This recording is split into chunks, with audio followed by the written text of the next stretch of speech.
So you heard about and maybe missed or even caught some of the big Dragon Ball Genkidaimatsuri event that was streamed last weekend on Toei's official YouTube channel, but let's be honest, it was an 8-hour event and maybe you missed some of it, kind of confused about a couple of things, or maybe you just don't know what we as Dragon Ball fans as a whole have to look forward to over the next few years. Well, don't worry, in this video I got you covered because we're going to be going over every single pertinent announcement and piece of information that was released and giving you guys just an overall recap of the event, because since the event last weekend, a little bit more information has been leaked or rumored online that we're going to be going over as well, and answering some questions that I've seen from some of you guys in the comments. So as always, if you guys have been enjoying the Dragon Ball content recently, consider leaving a like on the video, subscribe to the channel, and let's hop right in.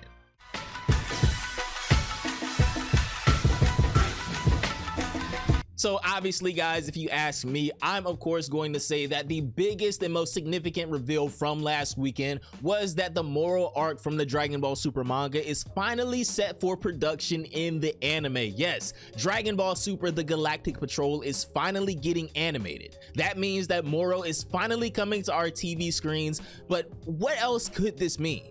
Well, besides the anime adaptation of the Moro arc from the manga finally being set for production, and it's important that we realize that this is just now set for production. So if you guys caught my stream from last weekend, I've been pretty open with saying that I feel like this means that we won't see the first episode of the Moro arc until maybe late next year, even 2028 at this rate, because of some other things that we're going to talk about later. But on the flip side, it's been almost 8 years since the Dragon Ball Super anime ended after the Tournament of Power, so waiting 1.5 to 2 more years isn't really a big deal to me. But also, one of the biggest things to look forward to with this is what it means for Dragon Ball gaming in the future. The community and me myself obviously have been asking for years now, when is the Moro arc gonna be coming to all of the Dragon Ball games at this point? Xenoverse 2, Sparking Zero, the mobile games. But because this was manga only, we pretty much just had to realize that it was never gonna happen until the Moro arc was animated.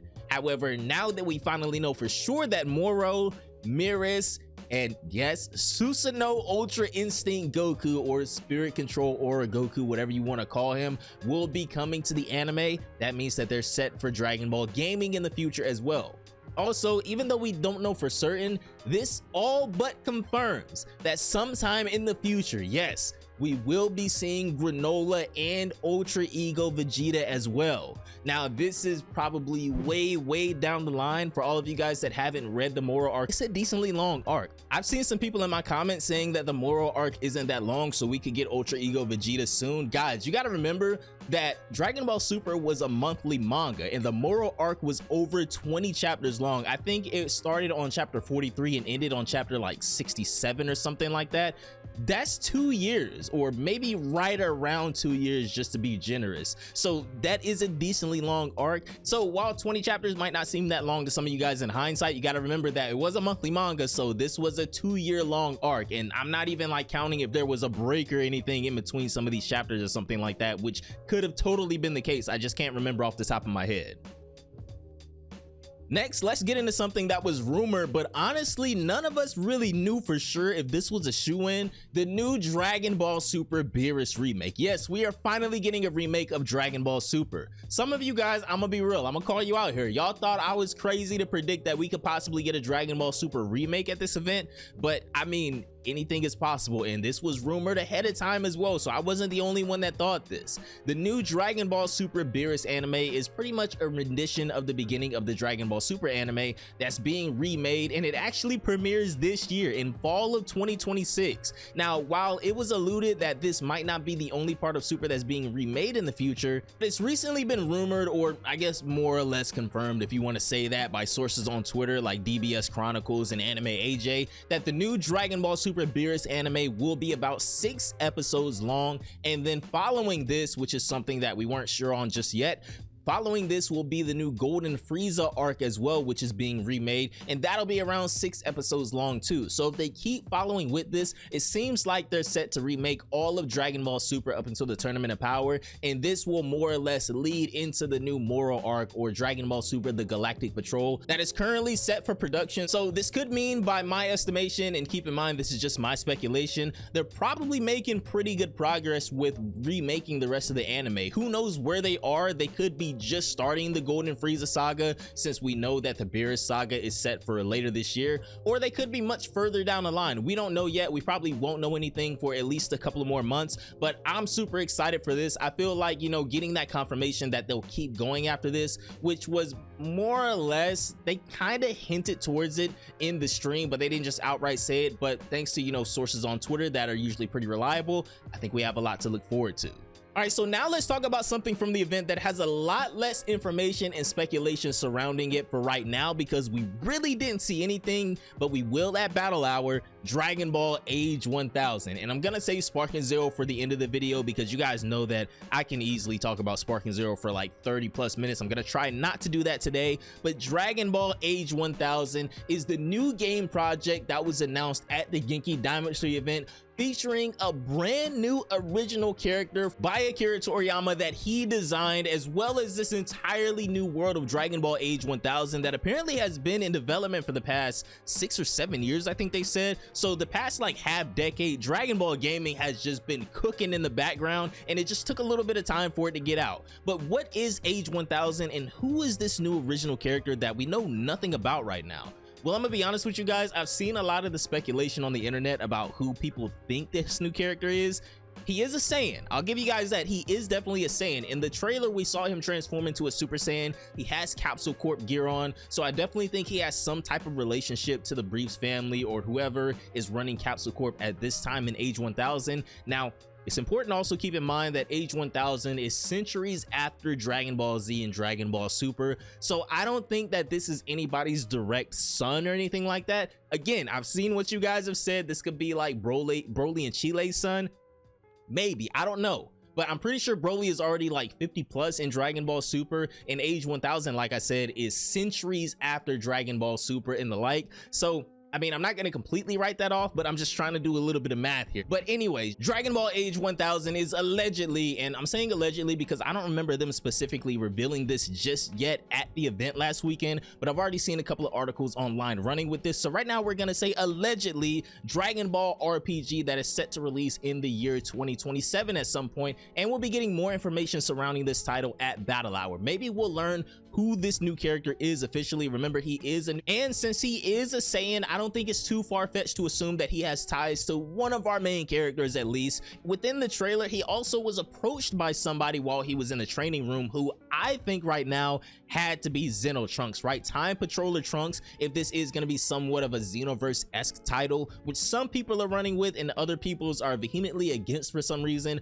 Right now, I don't think the title Age 1000 is what they're going to stick with, kind of like with Genshin Squadra that got changed from Project Multi to Squadra on release. I think right now Age 1000 might just be somewhat of a placeholder, but for right now, unfortunately, that is all we know. We have a brand new game original character who is a Saiyan that was training in a Capsule Corp training room and was approached by somebody else within the trailer, and this is alleged to be a new RPG style game for the Dragon Ball franchise. Now, last but not least, ladies and gentlemen, let's go over what was revealed for Dragon Ball Sparking Zero. Now, this might just be my bias, but outside of the Moro arc anime announcement, I think the teaser trailer for season 2 of Dragon Ball Sparking Zero might be the second best announcement that they had. It's definitely competing with the Dragon Ball Super Beerus remake announcement, but for season 2 of Sparking Zero, there was so much in this little teaser trailer, I couldn't believe what I was seeing. So let's start out with the simple stuff.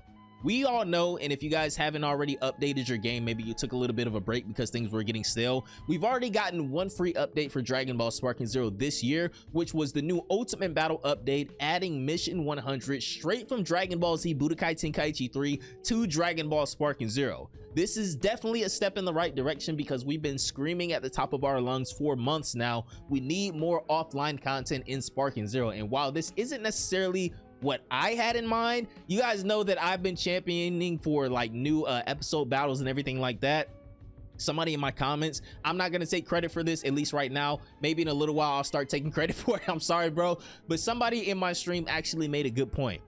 Since they've already added Shallot to the game, adding his Dragon Ball Legends storyline to episode battle would be like one of the biggest updates ever. And they could add guys like, in my opinion, they should add episode battles for future Gohan, Kid Goku, since we know, if you've seen the trailer already, we're getting more OG Dragon Ball characters in the future, so that can be completely possible now, and just more things like that. But within this teaser trailer that you guys are seeing on your screen right now, you'll notice that not only are they showing new characters and new customizations, but they're also showing new super attacks as well. And right now we don't know exactly how this is going to work. Really, the only new super attack they showed was the Goku and Vegeta dual Kamehameha Gallic gun super attack from the Dragon Ball Super Broly movie. But hopefully it seems like they might have took a page out of the modders book. I'm gonna be real.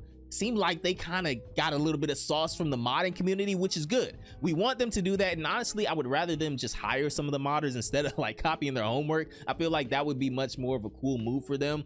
But for right now, we know we're getting new super attacks. We know we're getting obviously new DLC characters. I mean, we saw literally 9 new DLC characters in this one trailer. I think off the top of my head, we saw Pikkon, Demon King Piccolo, Super 17. We saw Devilman's Foot, which we had to go back in the trailer and put this on like 0.25 speed. I'm pretty sure this is Devilman that we saw. We also saw General Tao. We saw Champa, we saw Zangya, just a bunch of new characters for Dragon Ball Sparking Zero. Super Saiyan Bardock, how could I forget? They started the trailer with him. He was the first new character that we saw. Now, we don't know for certain if this is just gonna be like one of his new super attacks, or if he can literally transform into Super Saiyan in game now. I guess that's kind of gonna be a point of contention, because I just now kind of thought about, what if that's just like one of Bardock's new super attacks? But I mean, Super Saiyan Bardock coming to the game, I can't be mad at that regardless. They also showed off new customizations. We saw BoJack movie outfit, Teen Gohan. We saw new stages. We saw the Kame House stage. So we know that this next season of Dragon Ball Sparking Zero is going to be jam-packed with new content, including more offline content. In the coming months, we're scheduled to get the new survival mode for Dragon Ball Sparking Zero as well. And then over the summer is when they're officially going to start releasing the new DLC for Season 2, or DLC for whatever you want to call it, for Dragon Ball Sparking Zero. Now, I'm going to kind of try to keep this as condensed as possible, because I don't want to go off on like a tangent for Sparking Zero. But obviously, this is a great start for them. I really wish the game would have released with all of this stuff that they're bringing for this DLC season. There's still other things that we need that they promised us as they would implement. Hopefully they don't hold back on the customizations, because that was like one of their main selling points before the game came out. Hopefully they're still working on crossplay. Hopefully they're still working on more offline content that should really take priority over a lot of this other stuff. I'm gonna be honest, I mean, customizations and new DLC characters to an extent aren't gonna bring the majority of the player base back. They'll come back for like a day to try the new characters if they even want to buy them, and then they'll go on about their life. New offline content, that would definitely bring people back. That'll definitely give them something to do in their free time, instead of just, you know, hopping on ranked and getting rage baited and everything like that because of the cheesers. So definitely a step in the right direction for the Dragon Ball Sparking Zero team, and I really hope to see a lot more of this type of changes in the future, and keep on, you know, they're obviously going to give us more adjustments and battle system updates and things like that. Those are periodically going to come regardless. I think most of the characters are probably in a decent spot right now, but we'll see how they interact with the new DLC characters over the summer. But this is a summary of the most pertinent information that we got at the Dragon Ball Genkidaimatsuri event. Obviously, the mobile games had a bit of a spotlight there as well. The 11th anniversary of Dragon Ball Z Dokkan Battle is currently underway. A new Ultra just came out in Dragon Ball Legends. Squadra is in the middle of Season 3 right now, and we should be getting Kefla in a few weeks here. But that is going to do it for this one, ladies and gentlemen. Hope you all enjoyed the video, and you're just as excited for the next few years of Dragon Ball as I am. Keep in mind, later on down the road, even after the Galactic Patrol Prison Saga is currently in anime, we're going to be getting Ultra Ego Vegeta at some point as well. So I hope you all are pumped for some Dragon Ball. It is officially back, ladies and gentlemen, in every capacity but the manga, unfortunately. And Toyotaro was suspiciously absent, at least from what I saw from the entire event. So I don't really know what's going on there. But anyways, fellas, have a great day, and I'll see you all in the next one. Peace out, my boys.